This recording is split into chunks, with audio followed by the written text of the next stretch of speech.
आतंकी लिंक और terror funding मामले में एनआईए का एक्शन। पुलवामा और कुलगाम जिले में कई जगहों पर एनआईए की रेड, कई लोगों से पूछताछ जारी।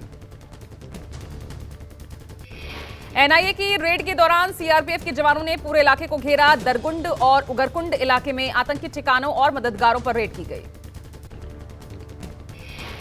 यूपी एटीएस ने मुरादाबाद से हिजबुल के संदिग्ध आतंकी को गिरफ्तार किया। संदिग्ध अहमद रजा से की जा रही है पूछताछ।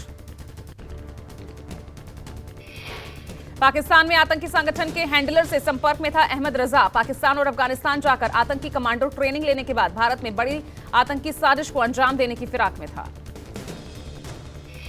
करीब 6 दिनों से कुलगाम से लापता सेना के जवान जावेद अहमद को ढूंढा गया। ईद के बाद छुट्टी पर लौटे सेना के जवान को किडनैप कर लिया गया था। अपहरण की आशंका के चलते कुलगाम में सेना की कई टीमें लापता जवान को तलाश रही थी। संदिग्ध परिस्थितियों में गायब जवान से हर एंगल से पूछताछ की जा रही है। जांच एजेंसियां पता कर रही है कि अगर आतंकियों ने किडनैप किया तो उन्हें छोड़ा कैसे, किन आतंकियों ने किडनैप किया, आतंकियों की गिरफ्त में थे तो इस दौरान वो किस किस से मिले और कहां गए। जवान की बरामदगी के बाद घर और आसपास के इलाके में जश्न का माहौल। घर वालों ने मिठाइयां बांटी। सुरक्षा बलों को बेटी की सुरक्षित वापसी के लिए शुक्रिया कहा। नूंह में जारी है तनावपूर्ण हालात, परिस्थिति नियंत्रण में। नूंह में लगातार अर्धसैनिक बल फ्लैग मार्च कर रहे हैं। आज 3 घंटे के लिए कर्फ्यू में ढील दी गई ताकि लोग रोजमर्रा का सामान खरीद सकें। वहीं कुछ घंटों के लिए इंटरनेट सेवा भी बहाल की गई। हरियाणा के नूंह में हुई हिंसा के बाद पुलिस का एक्शन। अब तक 55 एफआईआर दर्ज, 141 लोगों को गिरफ्तार किया गया, 6 की मौत। नूंह के एसपी वरुण सिंगला का तबादला किया गया। वरुण सिंगला की जगह नरेंद्र बिरजानिया को मिली नूंह की कमान। गुरुग्राम में जुमे की नमाज को देखते हुए बढ़ाई गई सुरक्षा। गुरुग्राम में सदर बाजार जामा मस्जिद के बाहर सुरक्षा व्यवस्था कड़ी की गई। हिंसा के बाद नूंह से सटे तावड़ू में अवैध बस्तियों पर भी बुलडोजर चला। अवैध घुसपैठियों की झुग्गी झोपड़ियों को हटाया गया। बुलडोजर से कार्रवाई के दौरान अर्धसैनिक और पुलिस बल मौजूद रहे। असम से आए घुसपैठियों पर एक्शन लिया गया। 4 साल से सरकारी भूमि में रुके हुए थे। करीब 1 एकड़ की भूमि में 250 से ज्यादा झुग्गी झोपड़ी बनाई गई थी। मेवात में हुई हिंसा के बाद दिल्ली में बॉर्डर्स पर ड्रोन से रखी जा रही निगरानी। संवेदनशील इलाकों में ड्रोन से घरों की छतों, सड़कों पर नजर रखी जा रही। दिल्ली पुलिस के साथ साथ पैरामिलिट्री के जवानों की भी दिल्ली की सड़कों पर तैनाती। दिल्ली पुलिस जगह जगह पेट्रोलिंग कर रही है। दिल्ली पुलिस ने अज्ञात लोगों के खिलाफ 26 एफआईआर दर्ज की है। ये सभी एफआईआर बुधवार को हुए बजरंग दल और वीएचपी के प्रदर्शन करने के मामले में दर्ज की गई। हाईकोर्ट से हरी झंडी मिलने के बाद ज्ञानवापी मस्जिद में एएसआई का सर्वे जारी। आज सुबह 7 बजे से जारी सर्वे। ज्ञानवापी सर्वे के 5 घंटे पूरे चल रहा मैपिंग का काम। एएसआई टीम के अलावा 16 लोगों को परिसर में जाने की इजाजत दी गई। जुमे की नमाज के चलते थोड़ी देर के लिए रोका जाएगा सर्वे। ज्ञानवापी मस्जिद में दोपहर 1:30 बजे जुमे की नमाज अता की जाएगी। उस वक्त सर्वे का काम नहीं होगा। ज्ञानवापी के हर 300 मीटर पर वज्र वाहन लगाए गए हैं। आरएएफ के जवानों को काशी विश्वनाथ मंदिर के सभी गेट्स पर तैनात किया गया है। अगले 2 हफ्तों में सर्वे का काम पूरा हो सकता है। सर्वे टीम ने प्रशासन से 2 हफ्ते की इजाजत मांगी।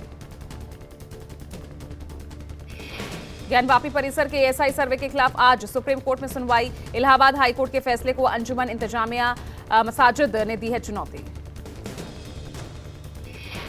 मुस्लिम पक्ष की तरफ से दाखिल याचिका में सर्वे पर तत्काल प्रभाव से रोक लगाने की मांग की गई। सुप्रीम कोर्ट के चीफ जस्टिस डीवाई चंद्रचूड़ की पीठ इस पर सुनवाई करेगी।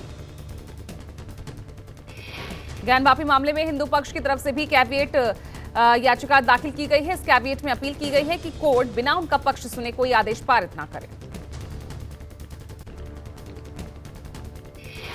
संसद में भारी हंगामा। लोकसभा में विपक्षी सांसदों ने विरोध किया। नारेबाजी ना रुकते देख ओम बिरला ने सदन की कार्यवाही स्थगित की। राज्यसभा में भी विपक्ष का हंगामा। सरकार की तरफ से नेता सदन पीयूष गोयल ने कहा, सरकार चाहती है नियम 176 के तहत जल्द से जल्द चर्चा हो। सुप्रीम कोर्ट में आज मोदी सरनेम मामले में सुनवाई। राहुल गांधी ने अपने हलफनामे में माफी मांगने से इनकार किया। 3 जजों की बेंच करेगी मामले की सुनवाई। सूरत कोर्ट ने राहुल को सुनाई है 2 साल की सजा। गुजरात हाईकोर्ट के फैसले पर रोक लगाने की मांग। राहुल ने कोर्ट में जवाब दाखिल कर कहा कि कानूनी प्रक्रिया का दुरुपयोग हुआ। आज 2 दिवसीय ओडिशा दौरे पर अमित शाह राज्य को कई परियोजनाओं की देंगे सौगात। कल शाह राज्य सरकार के अधिकारियों के साथ वामपंथी उग्रवाद की हालात और आपदा प्रबंधन की समीक्षा करेंगे। साथ ही पार्टी कार्यालय में बीजेपी नेताओं से करेंगे मुलाकात। शेखावत की चोट पर की गई टिप्पणी को लेकर सीएम गहलोत का पलटवार, कहा मैं अपना सीटी स्कैन और एक्सरे बीजेपी नेताओं को भेज दूंगा। मेरे एक पैर की उंगली में 3 फ्रैक्चर हैं और दूसरे में हेयरलाइन फ्रैक्चर है। मुझे लगता है इस बार प्रधानमंत्री मोदी जी घबरा गए हैं, क्योंकि जल्दी घबरा गए हैं। जिस प्रकार वो भाषा काम दे रहे हैं, मणिपुर के साथ में राजस्थान को और जोड़ना, छत्तीसगढ़ को क्या तो करता बता। सीएम गहलोत ने बीजेपी पर निशाना साधते हुए कहा, दिल तो है लेकिन पद है कि मुझे छोड़ ही नहीं रहा।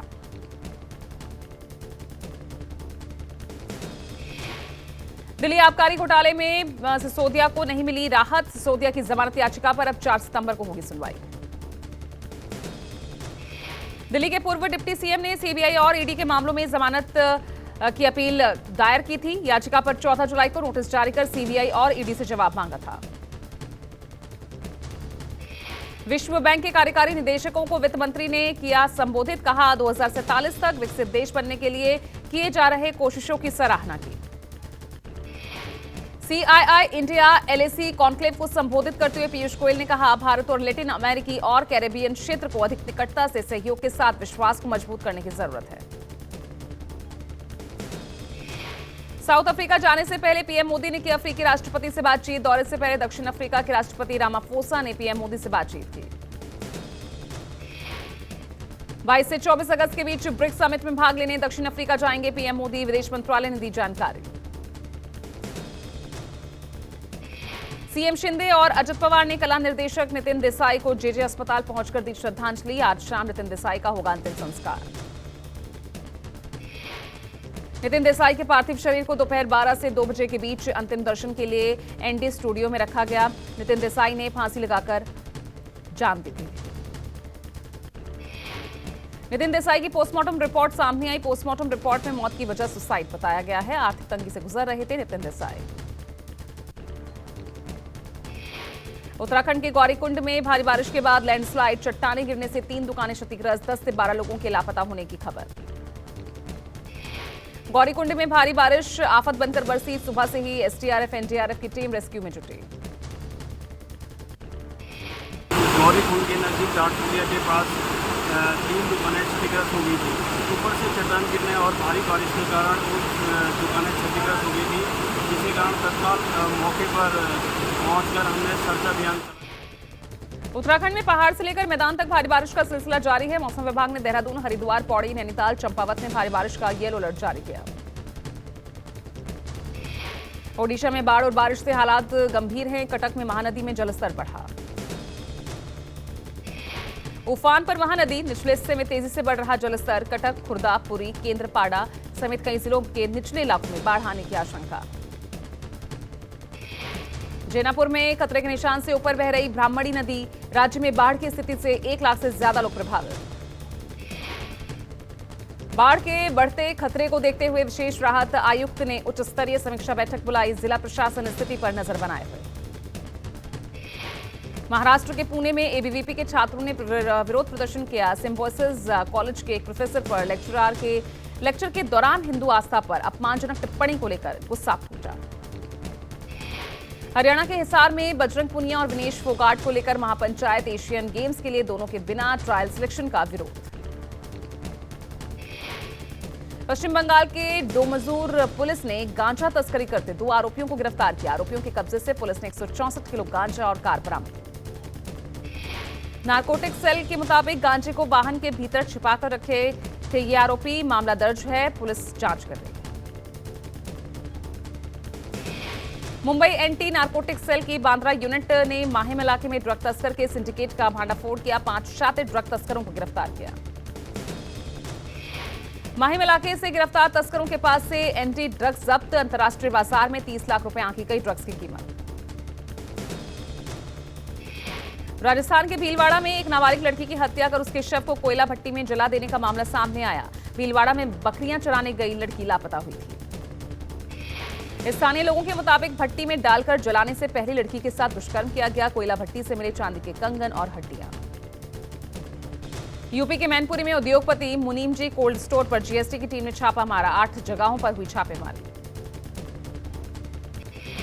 मेक इन इंडिया को बढ़ावा देने के लिए वाणिज्य और उद्योग मंत्रालय का बड़ा फैसला। चाइनीज लैपटॉप, कंप्यूटर और टैबलेट की आयात पर रोक लगाई। केंद्र सरकार ने कई राज्यों को तोहफा दिया। कोयला खानों की नीलामी से मिले 704 करोड़ रुपए की राशि 6 राज्यों को दी गई। दिल्ली मेट्रो में सफर करने वाले यात्रियों के लिए बड़ी खबर। यूपीआई से ले सकते हैं सभी स्टेशन पर कार्ड और टिकट।